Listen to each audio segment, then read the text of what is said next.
Farm4Profit podcast. Take a listen, have a blast. Farm4Profit podcast. Learn about farming while having a laugh. Farm4Profit podcast. How's everyone doing out here? Having a good time? All right, we're going to get going here.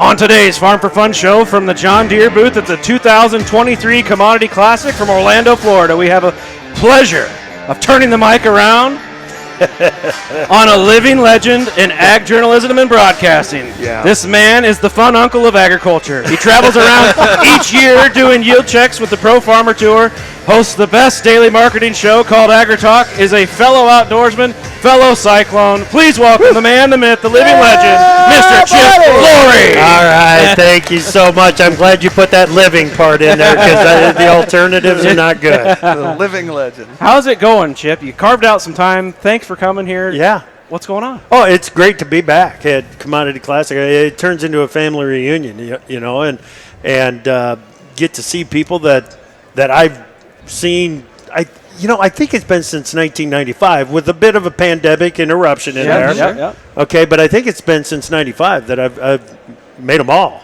Really? And yeah. So it's I love being at Commodity Classic, see the people, meet new friends, doing it right now. 2 years from now, you're going to need like a 30-year badge. Yeah, you're right. It's kind of like crop tour. Yeah. You know, that you mentioned. Good grief. That we've done 30 years at Pro Farmer on crop tour, but my tally is 34 because I covered crop tour as a reporter before Pro Farmer took it over.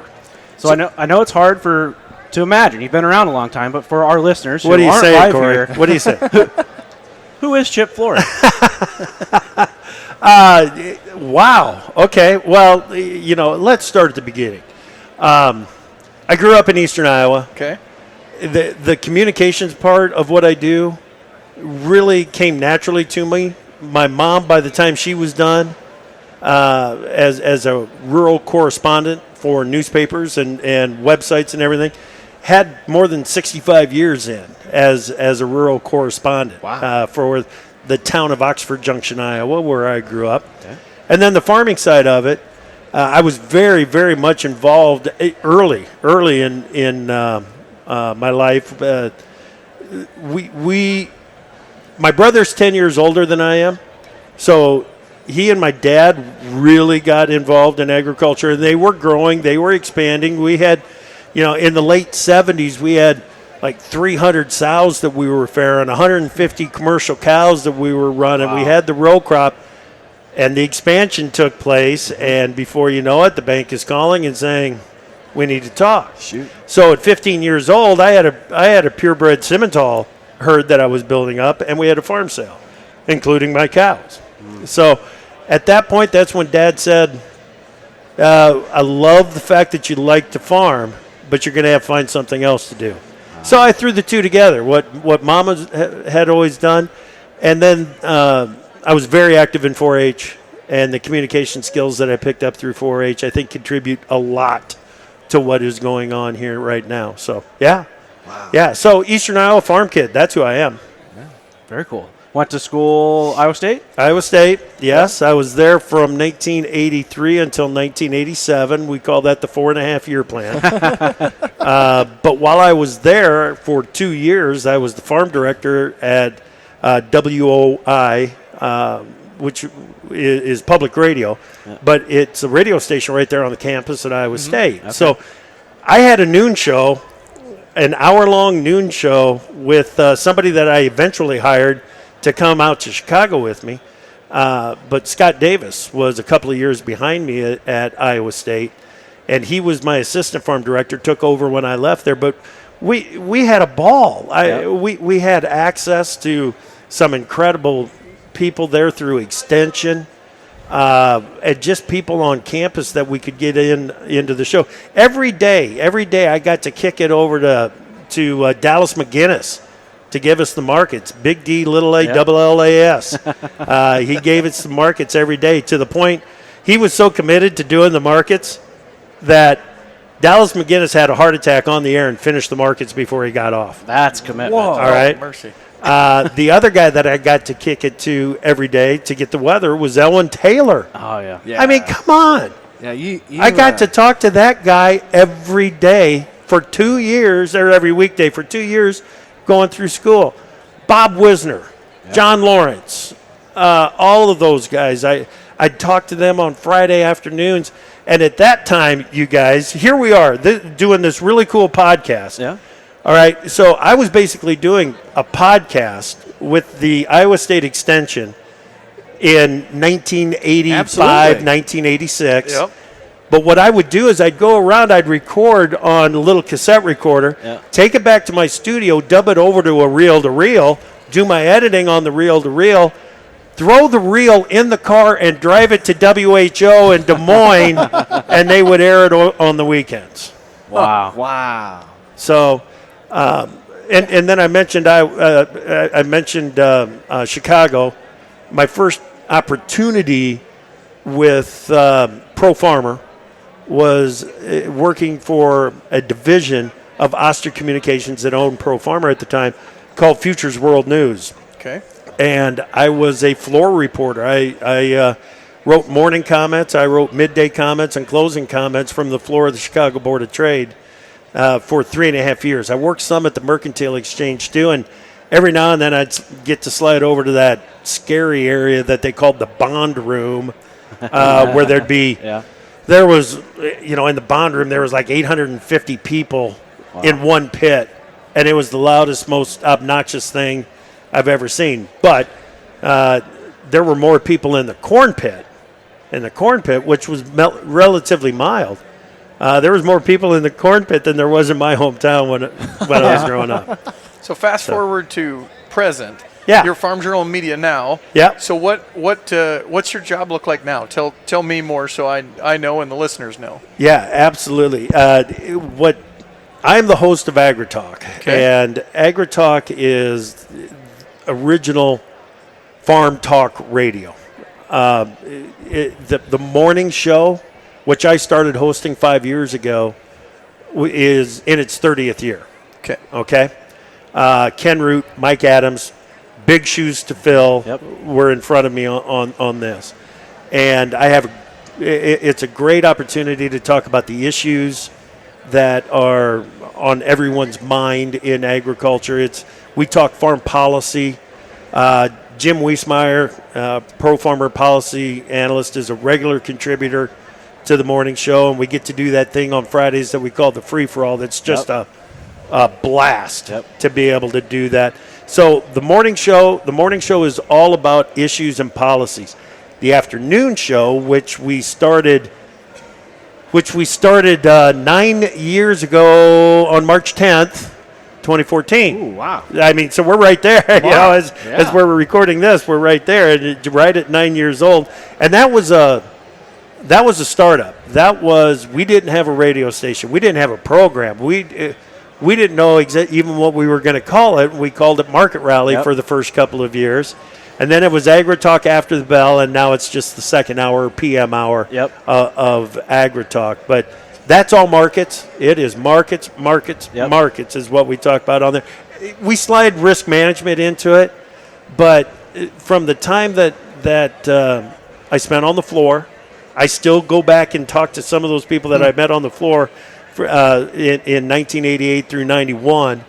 I still have some of those people on the floor. Just last week, I had Terry Lynn on from the Lynn Group. This guy, I met him. We basically kind of got started at the same time down there. It's really cool to be able to keep those relationships going through the market show.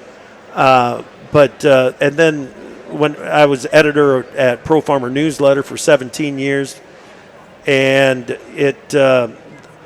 the relationships and the people that I got to meet through that, what a gift. What a gift it was. And to keep the relationships going is really cool.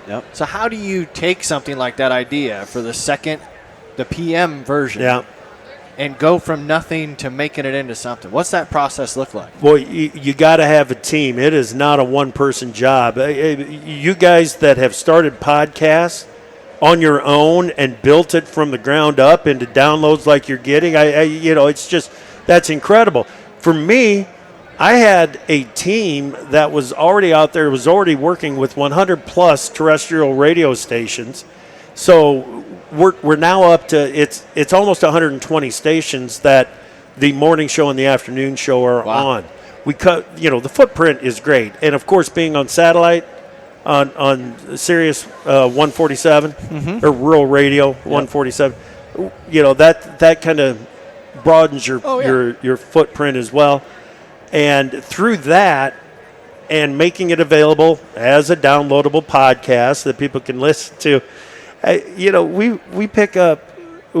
I get notes all the time, not only from farmers in the U.S., but I get notes whenever we talk about Ukraine and the impact there. I'll get 2 or 3 notes from Ukrainian farmers saying, keep talking about us. Yep. Keep talking about us. We're going to do what we can, but, we need to keep it front and center in people's minds. Yeah. So it's fantastic. But it takes a huge team. And at Pro Farmer, I used to think advertisers were, we weren't going to have any advertisers at Pro Farmer. That was a membership organization.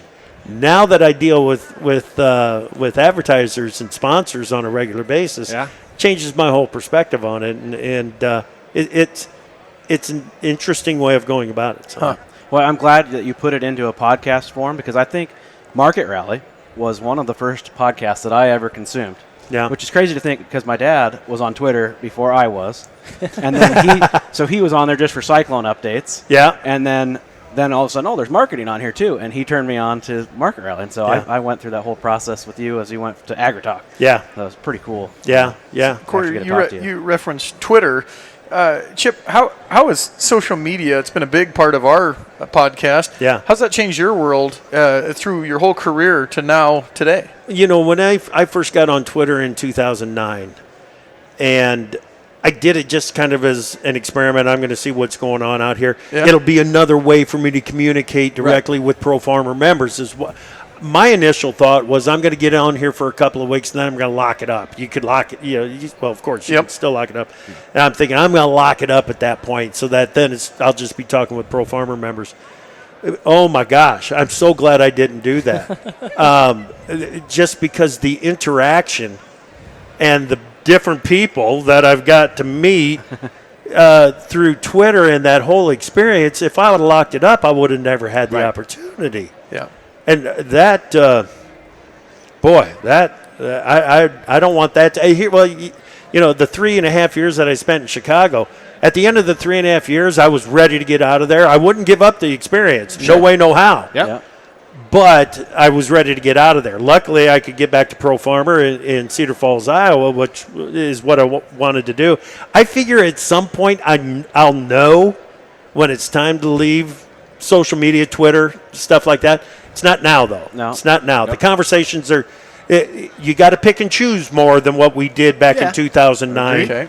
And there are some that the mute button comes in very handy on. But for the most part, the opportunity to study what the conversations are out there and what really matters, I think, it's a very valuable tool. So what's it like balancing those relationships in person at Commodity Classic? I mean, you've got things to do. You have a job to do here, but you also know that this is an opportunity to connect with a lot of people that you haven't physically seen for a long time. Right. It's hard to sometimes just say, I got to go. Mm-hmm. But the last thing that I said we were recording for next week's morning shows, I had past NCGA presidents on, Gary Niemeyer and Pam Johnson. I wanted to sit there and talk to them for the rest of the afternoon, until the receptions start this evening, and then we'll go to those together too. And it just, you just got to say it's time to go, and then take off. So. It's hard. We never thought we'd have an instance to where that became an issue on the podcast, and it is. Sometimes that a schedule really helps dictate that, unfortunately, but then also fortunately, because you can have so many more conversations. Exactly. So do you have a favorite platform? Are you a TikToker? Are you a Snapchatter? Are you what's your... Okay, I'm on Snapchat. Mostly for family stuff. Yeah. Okay. All right, there's a few guys that we, Almost family. yeah, almost family that we send snaps to, but it's Twitter. Okay. And that may be for a lack of experimenting. That maybe I need to take a look at some other social media platforms. I don't know. I just keep hearing that TikTok, that there's problems with TikTok. Well, it might be getting banned. Who knows? Yeah, that's right. It's been good for us. Yeah. It's hard, and it takes a team to manage all the platforms. If you think you're one person, you're going to do the Instagram, the Twitter, all of it. Okay, you just reminded me. Big Apple Joe Stackler, my producer, takes care of the Facebook. Yeah. Okay. Okay. So you got to. Do we still call it Facebook, or is it Meta? Yeah, it's Facebook. Facebook. Unless you're an Okay. advertiser, then it's Meta. How big is your team? 3. For every show, there's 3 people working on it. Okay. All right. There's Big Apple Joe Stackler, who is the producer. He's in South Bend, Indiana, right on the campus of Notre Dame University. Okay. Then there is the handsome newsman, Davis Michelson. Yep. Davis, I've known Davis has been with us for 10 years, and I've probably known Davis for 25 years, maybe 30 years, because he's the son of a former editor of Pro Farmer, Ron Michelson, who I worked with and went fishing with and went to Canada with. And at one point he says, hey, I'm going to bring my oldest boy along. Well, that was Davis. Yep. All those years ago, going camping with him for a week. So, and not only that, but he was my farrier for a while. Really? Yeah. Really? Yeah, and then he got heavier into communications. AgriTalk was not his first communications job. Okay. And he's an awesome entertainer, keyboard, As I say, he's musically vocalist. talented. Yes, Right. musically talented. He knows the value of entertainment and is much more entertaining than I am.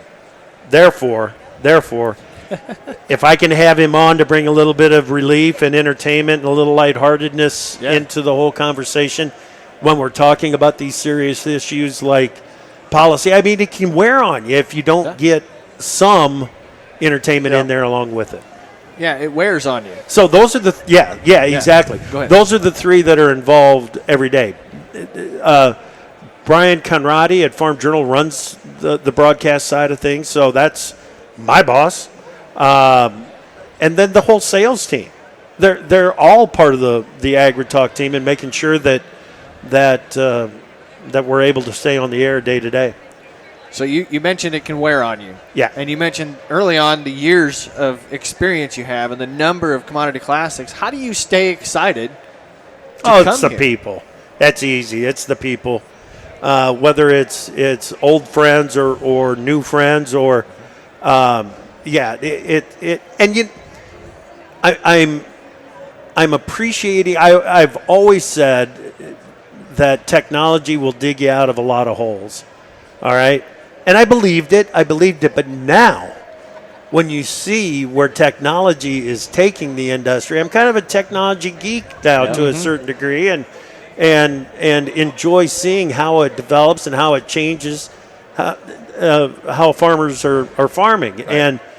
and then just the different issues. I don't want to call them fads, but they are different issues that kind of cycle through from time to time. You know, every now and then you get the feeling of, I feel like I've been here and done this before. Yep. Yeah, I bet you have that kind of perspective. If a new technology comes out, you've got 30 years of history going, I think we've seen this. Yeah.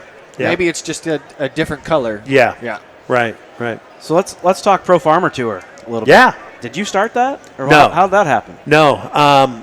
My first crop tour was 1988. Okay. And for those old enough to remember 1988, big time drought year. Yep. And it was advertised early in the year. I mean, by March, we were having middle of March, we were having 75-degree days. In April, I think in April of 1988, we had in eastern Iowa, we had like 6 days above 90 degrees in April. Wow. Okay? So that drought was well advertised, and that was the first one. That was the first year that I was in Chicago working on the Florida Board of Trade. This was this tour. The big reason that I got to go was because of the drought. My company at the time had not gone on that crop tour at that point. It was run by Jim Quinton, who was kind of he was a private crop consultant, but the tour goes back to the 70s and the Illinois Farm Bureau. Okay. And Illinois Farm Bureau started it just in Illinois. Quinton expanded it to Ohio, Indiana, Illinois, and mostly eastern Iowa. A little bit later, we added northern Iowa, southern Minnesota, and then I had a couple of guys, Steve Carr and Terry Johnston, that went out and collected data for us in Nebraska and South Dakota for 2 years before we started running the western leg of the tour in 1998. So the western leg of the tour is 25 years old now. Yeah. It's crazy that we've been out there for that long, but it started with the Illinois Farm Bureau, and Jim Quinton in 1991 said that it's just becoming a little bit too much. I worked with him in 92, and then our first one that we did was in 1993, which was the flood year. You got west of the Mississippi River. It was easy to count, right? Oh, yeah, because there wasn't anything to count. Yep. That's right. It was terrible. Yep. The week of the Pro Farmer Tour is the best week to be on Twitter. It's the best week to listen to AgriTalk. Like, it changes the markets. It affects the markets. It can. That's definitely not the goal when we set out. If D's corn is unchanged at the end of the week, amen. Yep. That's a good week for me. The 22 tour obviously was not that way. There was a lot of movement in the numbers to get to that final estimate from USDA that we got in the January annual summary. But the estimate that Pro Farmer put out following the crop tour, it's two different things. Yep. The crop tour numbers and the Pro Farmer estimate are two different things. But that estimate that Pro Farmer put out, third week of August, missed it by 29 million bushels. In 2021, missed it by 1 million bushels. It's just it works if you let the numbers work and respect the process. So how it works. How do you make sure that everybody on this tour, because it's not more than just you, is using the process? Because there are checks and balances in the vehicles. All right, we travel in teams of 3, normally 3. When we put together those teams, we try to make sure that it's a cross-section as much as we can.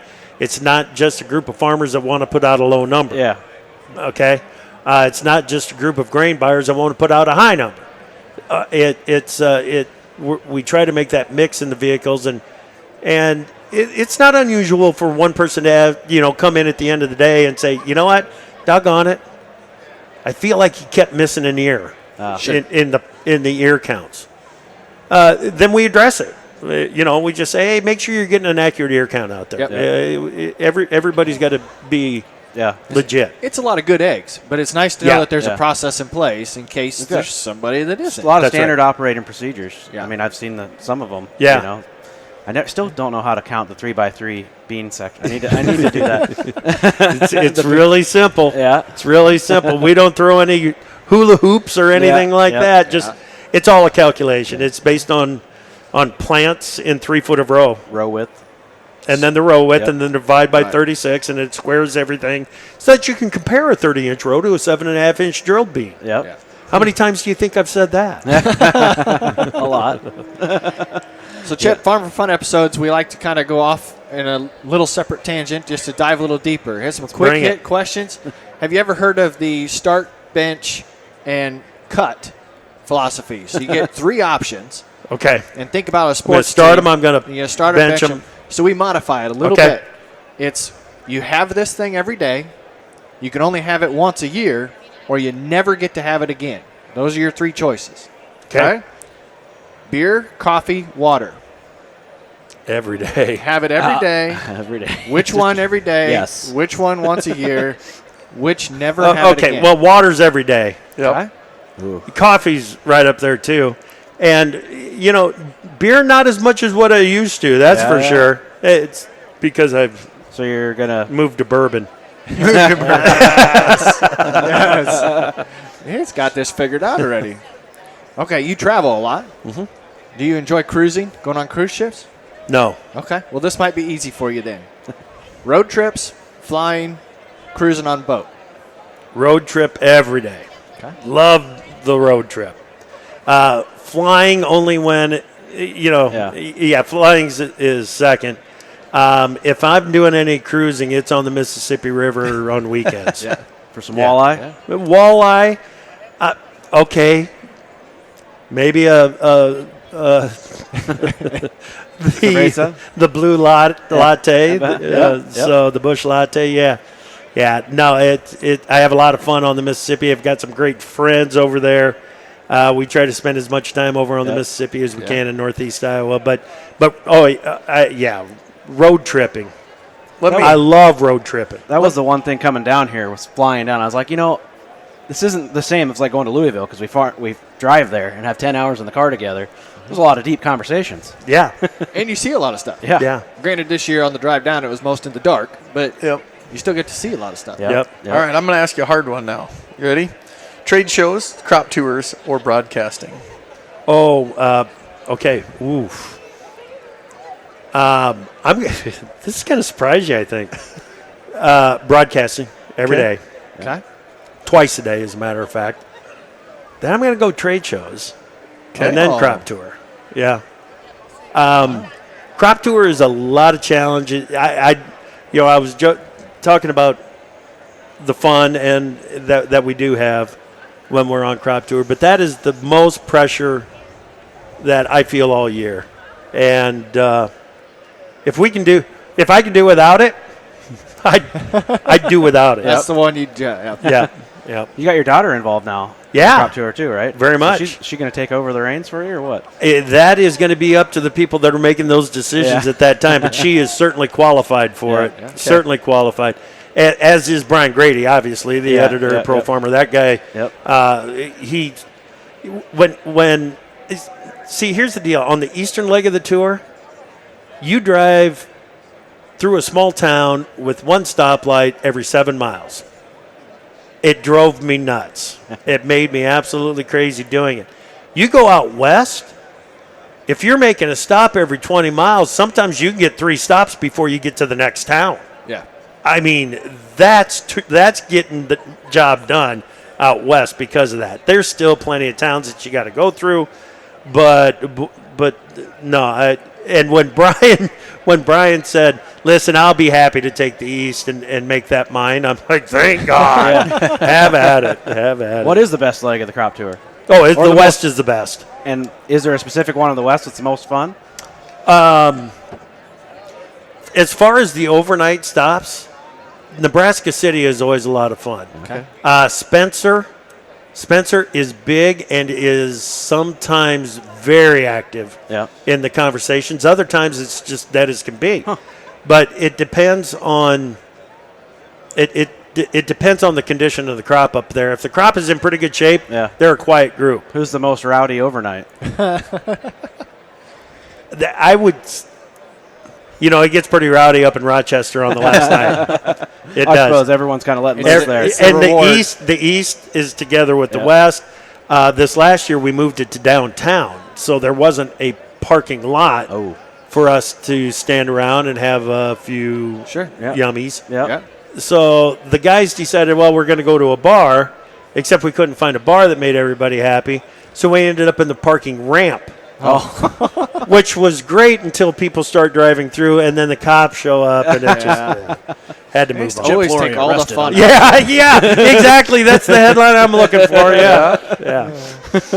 That's good. Well, let's get back into a little bit more of the conversation around this. A comment that you made that answered a question I had right in the beginning was, as a young college student trying to come up with content for an hour every day, and then you listed iconic members of the team that really helped fill that. There's iconic members across agriculture, including extension office holders, farmers themselves, board positions, broadcasters. How are we going to fill those shoes? Oh, they'll be filled. There's good leadership out there. Absolutely. Very recently, I had, I don't even know how to, let's go, past NCGA president, past Iowa Ag secretary, former USDA undersecretary Bill Northey on the show with me. He's at the at Iowa Agribusiness now. Thank you. And we basically just had a conversation about some of these issues according to Bill Northey. You want to talk about an iconic leader of agriculture. I've been able and fortunate to know him for a very long time and to see how his career has developed. I see other people that are on similar paths, okay? Someone else that has had a big influence on keeping me in tune and helping me keep my eye on things. You may or may not know his name. Tim Burrock. He's somebody that's been so involved, but mostly behind the scenes. Right. Now, every now and then, he's right in front of the camera. Yeah. Every now and then. But he's done so much work behind the scenes, and he is not afraid to pick up the phone and call me and say, Chip, I think you need to look at this. Right. Guys like that are to keep everything straight and to make sure that you're talking about the issues that are most important to farmers. You need guys like that. Yeah. You get to talk to a large cross section in marketing and people just in political. What do you think are some of the largest issues or headwinds that we're facing in ag, maybe now or in the future? You know, biotech is back as a headwind with Mexico. And the conversation that I just had with Pam Johnson, I thought that biotech issues were settled 30 years ago. Hey, we're settled 30 years ago. And she shook her head immediately because talking, all the way back to the late 90s, early 2000s, when she was talking with Mexican processors, it was an issue then. It moved to a back burner issue, and now AMLO has brought it up again. But her comment was, this is something that has been discussed in Mexico for a long time. Yeah. And so that kind of surprises me. But carbon, is it, I said fad earlier. Is it a fad, or is it something that is actually going to turn into an effort that contributes to farmers' revenue? They've got to solve a couple of issues.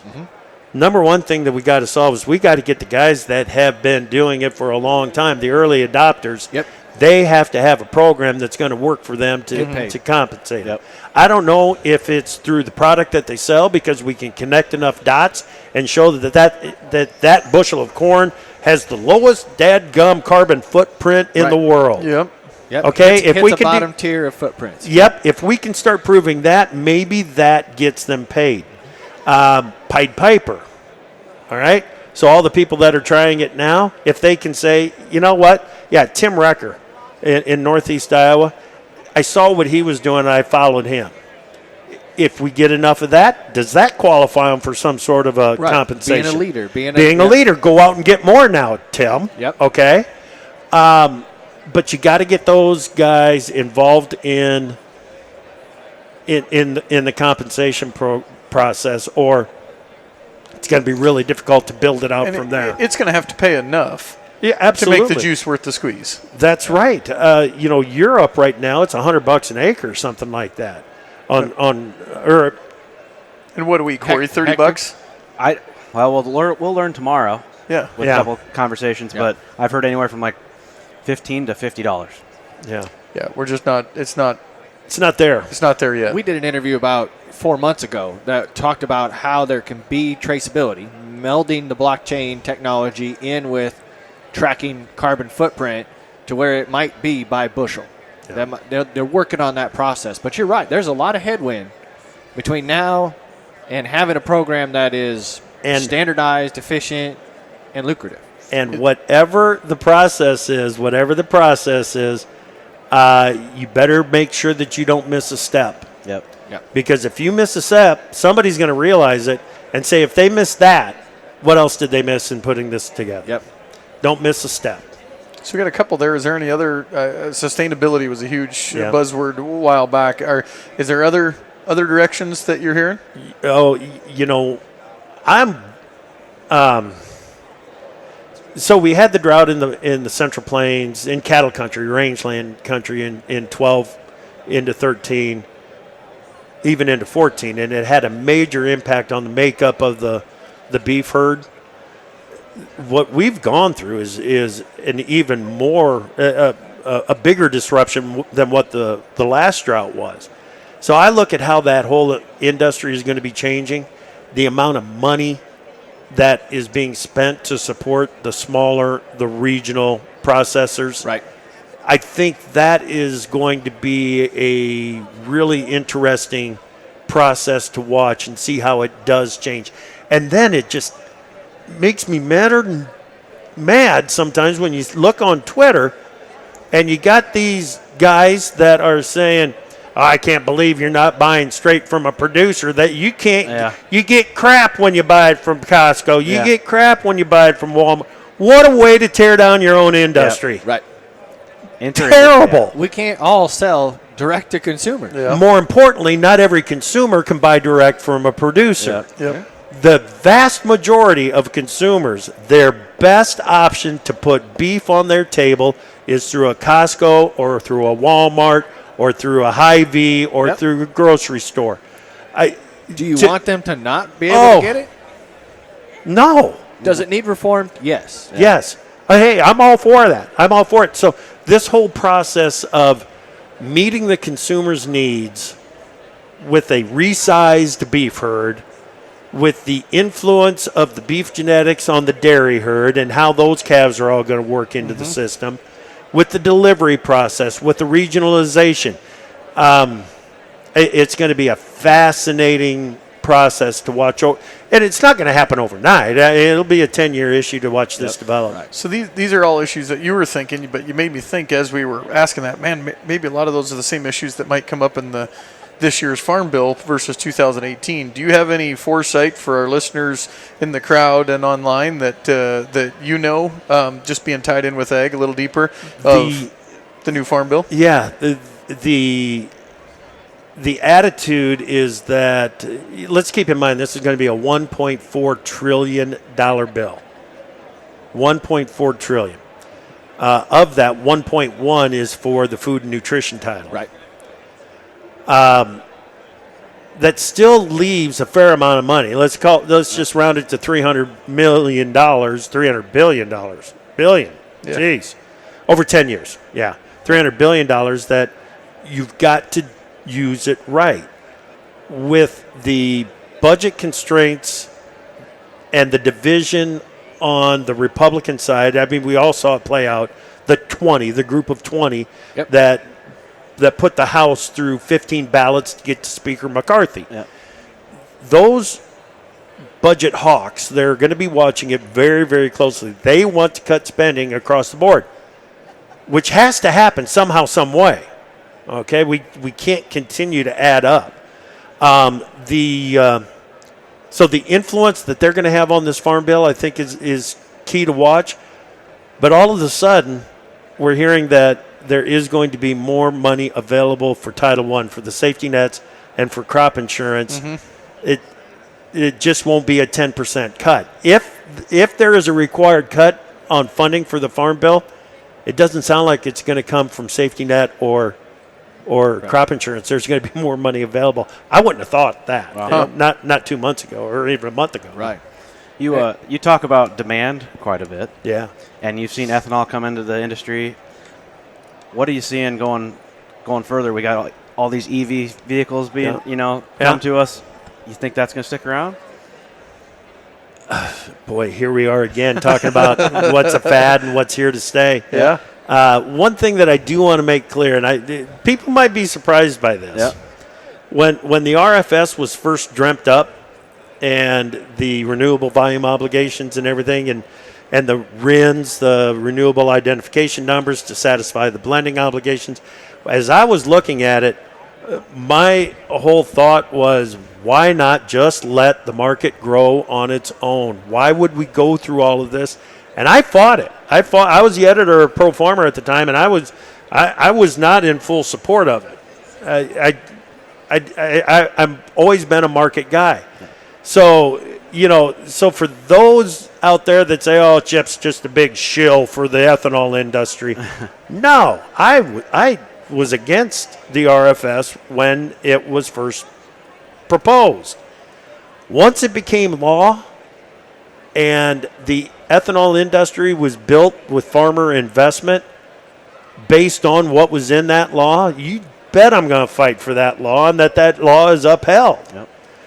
That's the bottom line. You can't just mess around with people's lives like that. You can't do that.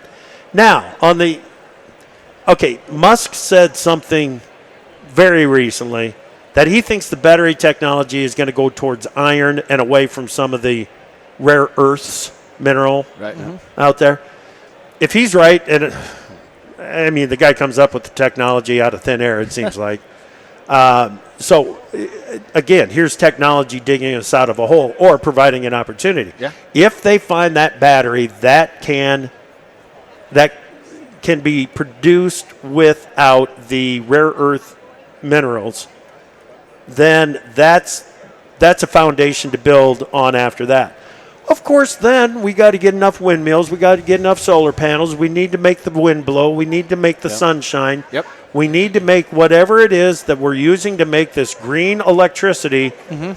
We need to make more of it, and we need to do it in a short period of time. Then we need to make sure that we've got the grid that can get it delivered to where to structure to where it needs to be. In the meantime, we've got cities across the country that are putting in rules and regulations that say, if you're building a new commercial building, we're not going to run a gas line to it. We're not going to run a natural gas. Denver's the latest one. Natural gas is the cleanest form of electricity that we've got. So in other words, what they're saying is we're not going to put gas in your new building, but we're going to use natural gas to generate the electricity that's going to make happen whatever is going to happen in that building. It's ridiculous. Went to a meeting in Ames just last week, 2 weeks ago.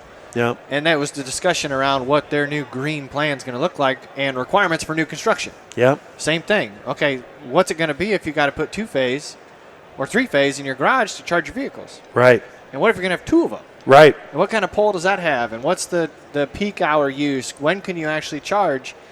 And then we asked them, we said, okay, you've got some lightning chargers that the city's installing in town. It's $100,000 for one pedestal lightning charger. Yeah. Boy. So it's a significant battle and headwind. But we've only got a limited amount of time.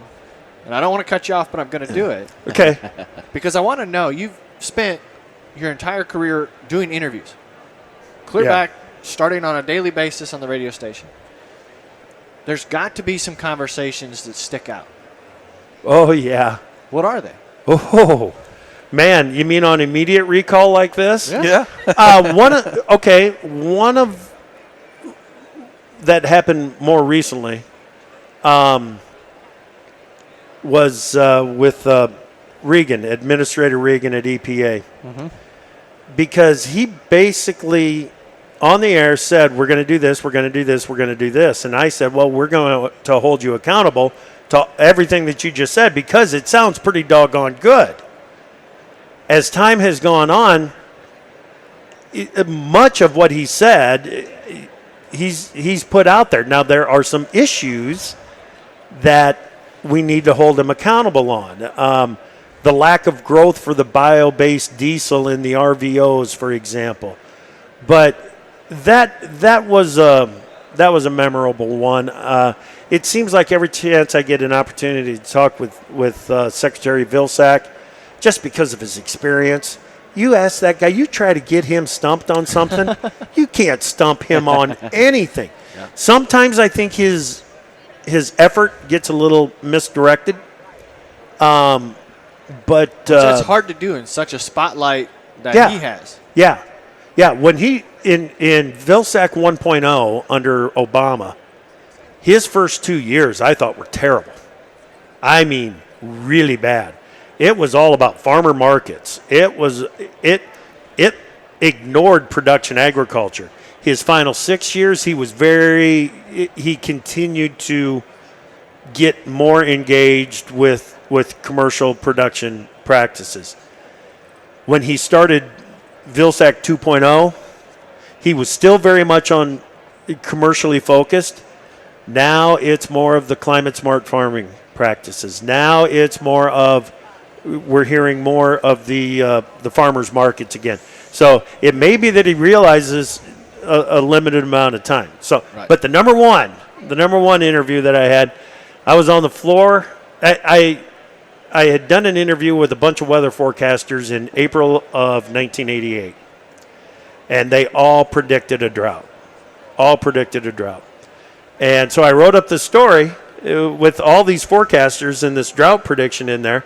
And this was at a time where if the price of corn, the range in a day, if it got all the way out to a penny, it was a big day. Yeah. That was a big day. The limit move in corn at that time was a dime. I hadn't, it just didn't happen. Right. So as a matter of fact, if corn moved 3/4 of a cent, I had to file a market special to explain why there was so much volatility in the market that day. That's how dead it was. 5 minutes now. Exactly. So I got done with my weather story. I put it out. My editors, cleared it, sent it out, and I'm sitting there on the floor, and I can hear the volume start to pick up. And then that slow rumble turned into a roar, and corn's 3 cents higher, corn's 5 cents higher, corn skipped from 5 to 8, and I'm like, what is going on? I ran out on the floor, ran into Mark Cermak at I can't remember who it was, Mark Cermak, and ran up to him, and I said, Mark, tell me, what is going on? Oh, my gosh, I have no idea. And he says, I think it's got something to do with this. And he handed me a copy of my article. Oh. If you want the realization and the weight of responsibility to land on your shoulders in a hurry, that did it. That taught me very quickly how important it is what I was doing at that time. Right. And I think getting that experience in the first 3-4 months of being on the job kind of really shaped what I'm doing today. It's reality slapping you in the face. Yeah. So it's cool. It is. It scared the crap out of me at first, but it was cool. Yeah, to reflect on. Yeah. Yeah, in the moment, I can't imagine what you were thinking and feeling. Yeah. Yeah. Because that's the world of social media today. Just like you said, maybe there'll be a day that we just lock her down and shut it off, but there are implications with what you say and how you say it. Yep. That's right. That's right. It's responsibility. It needs to be done. I used to call some people on Twitter twitspurts. Okay, they were experts on Twitter because they were on Twitter and they thought they were good at what they were doing, and their opinion mattered more than anybody else. I don't see a lot of those people anymore. No. I don't see a lot of those people. They've got to be involved in the conversation. Part of the flow, not a dam. Yeah. Well, my dad's always liked that expert terminology is if you traveled more than 90 miles, you get to be the expert. Right. You may not know anything different, but you came from 90 miles away or more. Right. You get to be the expert. Well, just like your article had an impact on agriculture that you didn't know until that moment, you've had a significant impact on agriculture through your career. Lots of experiences. One question we ask on our podcast to all of our guests is the same question every year, and Tanner always comes up with a question. And this year, that question is, "What does success look like to you?" Oh boy. Yeah. And it can be non-agriculture related, personal, et cetera, et cetera.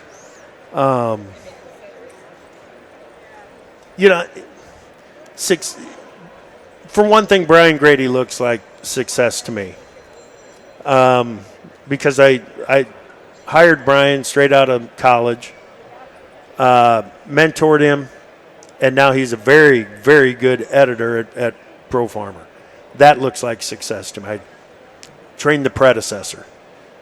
I look at my family. That sure feels like success. So I'm going to get grandkid number 4 and 5 this summer. Very That's what I'm hearing. So, that I really appreciate. But So legacy and legacy. yeah. And Josh, I can't remember his. I talked to him for 40 seconds, I'll call it, at the Wisconsin Corn and Soybean Expo. Mm-hmm. And he came up and said, listen, I just want you to know that you've had a major impact on my marketing. And you've had a major impact on my life. In a positive way. Let's make sure it's in a positive way. That's success.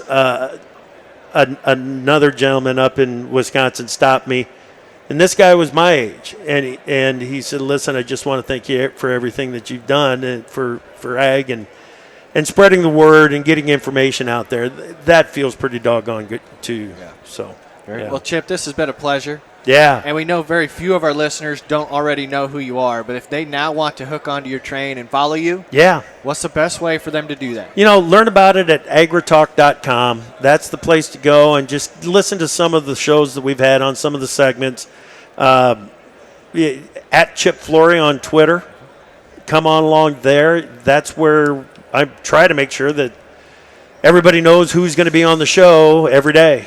And twice a day, as a matter of fact. So, do that. Appreciate that. Thanks, guys. Do you need scouts on the Pro Farmer Tour? You know what? Is there a waiting list? There is a bit of a waiting list. And when it comes to signing up for Crop Tour, Brian handles that at Pro Farmer. Okay. I send everybody off that way. All right. So that's great. Well, thank you again. Thank you so much. Everybody in the chairs, thanks for hanging out and listening to what we got going on. Corey, what do you say? Crack a bush light. You deserve it.